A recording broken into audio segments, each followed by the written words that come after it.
Not really any sneaky good matchups this week, so instead we're going to do the top matchups of week 9. Starting off with the first big game of the day, and this is a big game, probably the biggest of the day. We got Ole Miss going into Oklahoma to take on the Sooners. Now both teams need a win. Both teams are sitting at 6-1, still in the conference championship conversation, but both teams need to win out. With how good Ole Miss has looked, and then John Mateer looking like he's finally healthy again for Oklahoma, and they looked good when he was healthy, this should be an absolute great game. And into the second time slot of the day, and we get another good SEC matchup. Everything I just said about this last game can be applied to this game as well. Mizzou and Vanderbilt both one loss on the season, both still in the conference championship conversation, and two teams that we didn't think would be in that conversation at the beginning of the year. Another big game with two good teams both needing the win this week. At the same time, we got BYU undefeated on the season, leading the Big 12 right now, going into Iowa State, a team that people were really high on but then hasn't looked great so far. BYU trying to stay undefeated, Iowa State trying to get back into the conference championship race, should be a good game. Also at the same time, we had 23 ranked Illinois, 5-2 on the season, going into Washington, 5-2 on the season, but unranked. Now Washington fans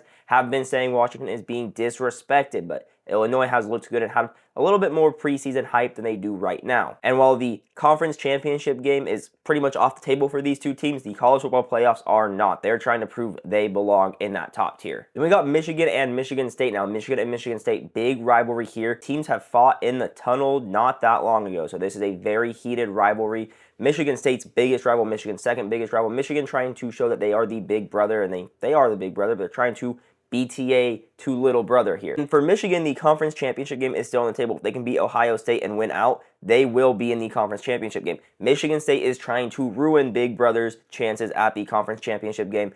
Should be a very, very good game with a lot of emotions and a lot of things going on in it. Then we got Houston going into ASU to play the Sun Devils. Now, both teams have one conference loss on the year. Both teams still very much in that conference championship game conversation. At this point in the season, Houston going to the conference championship game in the Big 12 would be kind of a surprise. So ASU trying to show they're still the top dog in the Big 12 after winning the conference last year. Houston trying to show that, no, they're pretty good this year. The biggest game in this late time slot is this game right here. Texas A&M undefeated going into Death Valley for a night game. A very, very tough environment. LSU is not looking how they thought they would be at the beginning of the season. This team has 2 losses on the year and hasn't looked great. A&M has passed every test that has come their way, but this is going to be the toughest one to date. I mean, LSU is not a bad football team, but this is going to be a crazy environment, a very hostile environment for this Aggie team. Can Marcel Reed lead the Aggies to another win and pass another test? We will find out. Here are my top matchups of week 9 of college football. Let me know in the comments which matchups I left off this list, and let me know how you think these teams are going to do, who you think is going to be the winner of these games.